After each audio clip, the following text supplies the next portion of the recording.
The light blow of the frigid wind had begun to settle in Valleywood, bringing the fall season with it. What were originally planned green leaves were now replaced with invigorating colors of red, orange, yellow, and brown. Every so often a leaf would glide down, landing gracefully with the wind as its only guide. It was October, and the valley was filled with the warm, welcoming faces of jack-o'-lanterns and folks who were enjoying the nice weather. The valley, although it was mostly a small place to live in, was always bustling during October and when the Halloween season.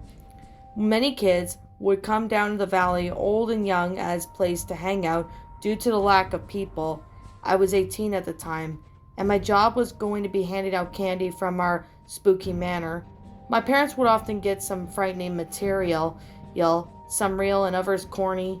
Our house was often the most decorated. I remember as a kid, I always loved to go out, play pretend during the Halloween season, just because our house would look like a ghost house or cemetery or something that short. I was excited this year, but just because it would be like my first years giving out candy, and I would be able to scare the snot out of little kids. All I was going to be doing according to plan, except when my mother told me that I had to go out trick-or-treating with Rachel, my little sister, this year. But Mom, I was going... Sweetie, you can't be arguing with me about some kid's holiday. Just go out for Rachel for the night, and when you get back, you can do your little scare fest. Besides, you know how much she hates the horror movies. She'll probably just get too scared and want to go home. Although my mother's words were true, I still took them to dart my heart. Mostly because I was excited to scare the snot out of the little kids. But I digressed and thought to myself of how there was always next year. A week before Halloween night, Rachel and I went to go buy her costume, and one for me to use to scare the kids. I chuckled when I went up to Rachel with a large bat head mask, tapped her shoulder saying, "Hey Rach, boo!" Of course she jumped when she realized it was me, pouting and yelling about it and how it wasn't funny. To me, it was hysterical. I went to scare off this section to see what I could find. There were a lot of oldies, Grim Reaper, Frankenstein, Hanging Man, all that junk. Nothing really popped out at me, so I decided just to grab a zombie makeup kit and leave it out at that. Walking towards Rachel, I was happy to see that she had picked out a Tinkerbell costume and was wearing its tiara. I walked over and smiled. Well, Tinkerbell is going with the zombie to get candy this year, huh? At first she was a bit shocked and jumped into thinking that something scary was behind her. But when she saw my face, immediately began grinning. "Big brother, I want you to meet somebody. He helped me pick out between Cinderella and Tinkerbell," she exclaimed, a face full of excitement. Rachel pointed me to a boy, about her size and age, who hunked over looking at many different princess and fairy costumes.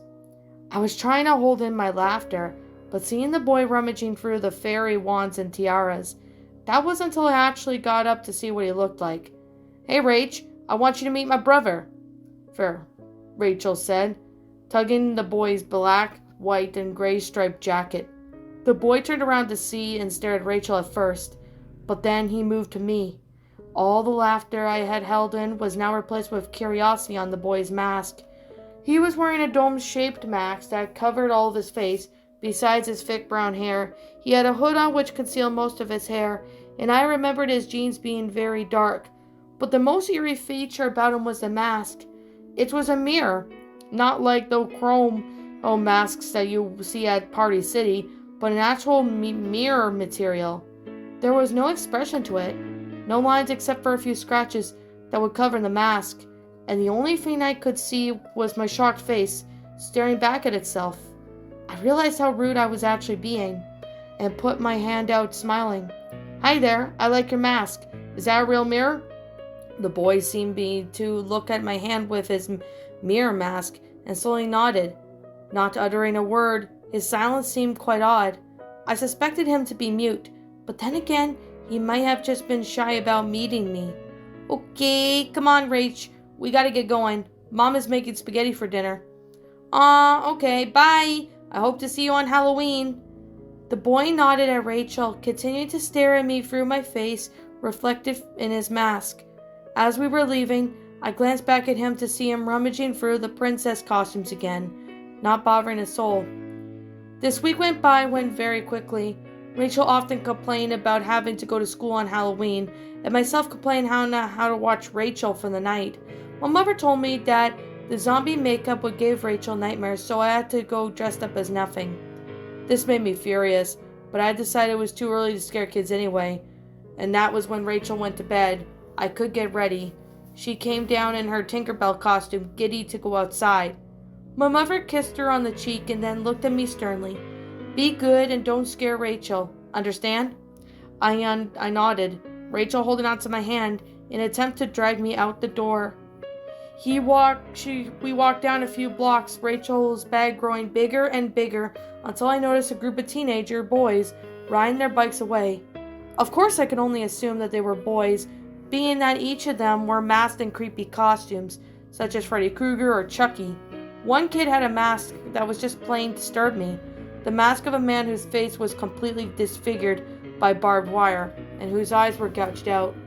Rachel began to squeak nervously when they were approaching us, but I told her they would not bother us if I was there. I must have forgotten how rude teens could be, because they came up straight to us, and two of them snickering in the back as the ringleader made Rachel scream with a loud boo. "Look, fellas, the baby's crying!" The boy laughed with his goons. I was irritated by this and looked at him sternly. "Knock it off!" This was countered by some razzling ohs and laughter. The ringleader snickered and looked at me with his grotesque mask. "Why, you don't make us then?" At this I smiled, drove my fist into the kid's stomach. He fell off the bike coughing a bit, and I got angrier. "Oh, you're in for a little now, you little shit."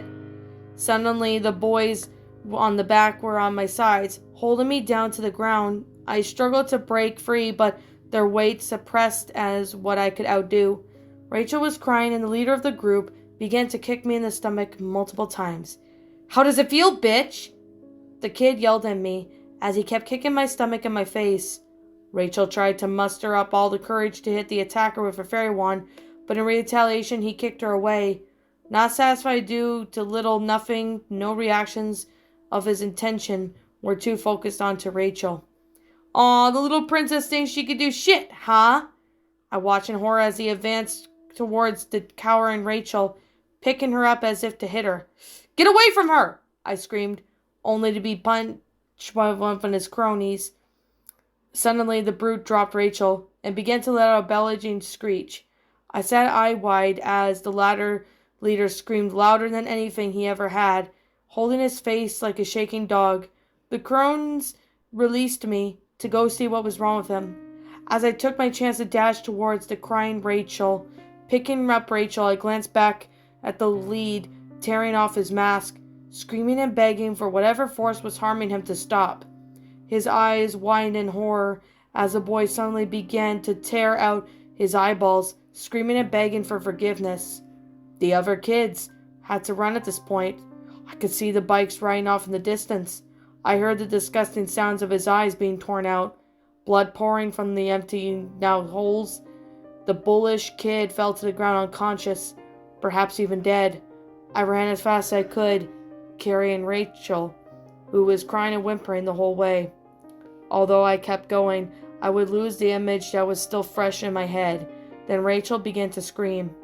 At first it was just loud whimpering, but then it advanced the same octave as the kid from before. She screamed loudly. The only word she could utter was either mommy or my name. I was scared.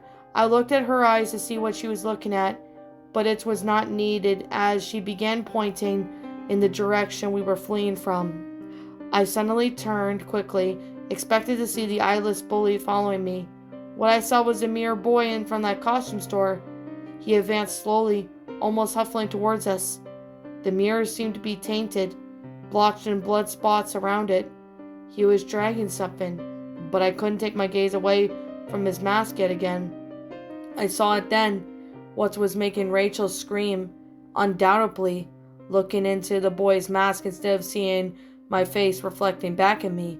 I saw the face of Rachel, However, it was not the Rachel I knew. This face was horribly disfigured. Parts of her flesh were torn off, others were hanging. Her eyes, God, her eyes! They were hanging out from their sockets, bleeding thick, blotchy blood. Her mouth was agape, tongue waggling out as if it was a baby's rattle being tossed out. Her hair was matted and fried. Some of it was even falling off to show balding areas in her head. I gagged, holding in whatever would come out of such a horrific sight. The disfigured face was advancing towards us with great haste. I started to scream, unable to move, holding on to what was the real Rachel, who was crying into my shoulder. The boy, no, the thing was advancing towards us, shuffling in his tracks. I ran again, only to trip and fall, holding the boy tightly in my chest. The boy finally shuffled into my gaze, the mirror glistening as the moonlight. I winced already for the worst, holding Rachel tightly. Nothing bad had happened for a long time, and then I opened my eyes again to see what the boy was doing. I blinked to see a black glove holding a pretty tiara towards my face. The mask was no longer the horrifying image of Rachel, but instead was my teary face staring back. The boy held the tiara towards me, not speaking, not moving, and only tilted his head as if to wonder why I was taking so long. My shaking hand gripped the tiara. As I pulled it out of his grip, he nodded at me and began to shuffle away from us, dragging something in his hand. At first, I was bewildered by what just happened, and then I turned to look at Rachel, who had cried herself to sleep to escape the nightmares that were alive that night. I turned back to face the boy, and then I noticed that he was dragging with him, and almost gagged again. In his hand was the barbed wire, distorted face of the bully. Its eyes were gouged out. The only thing that was different from the mask was now lifelike. Dismembered head was. I took Rachel home that night, ignoring my mom's welcome homes and questions about why Rachel was sleeping and why I looked so pale. I tucked her in, kissed her forehead, and wished her a good night's sleep. I dragged myself to the restroom to piss away whatever wasn't already on my pants. Upon entering, though, I screamed louder than I could have before. I saw him, gazing out at me, expressionless in the mirror. He was holding Rachel's head, the horribly disfigured one, with a bloody glove. He began to write a message on the mirror. I carefully read was horrifying. The message was, "Sweet dreams, princess." I broke off the towel whack and smashed into my mirror, breaking it in different shards. I blacked out, only hear my mom's worried shrieks before I drifted off to sleep. I can't look at mirrors anymore. I'm always reminded of that horrifying image that keeps coming back to my head. I keep seeing the boy, holding a different head each time. Sometimes it's Rachel, other times it's my mother. I once saw a face of my girlfriend, a year before I met her. My doctor calls it sepectrophobia, the fear of mirrors, but I know it's not what it is, because every Halloween night I received a package with a hand mirror and a tiara taped onto it.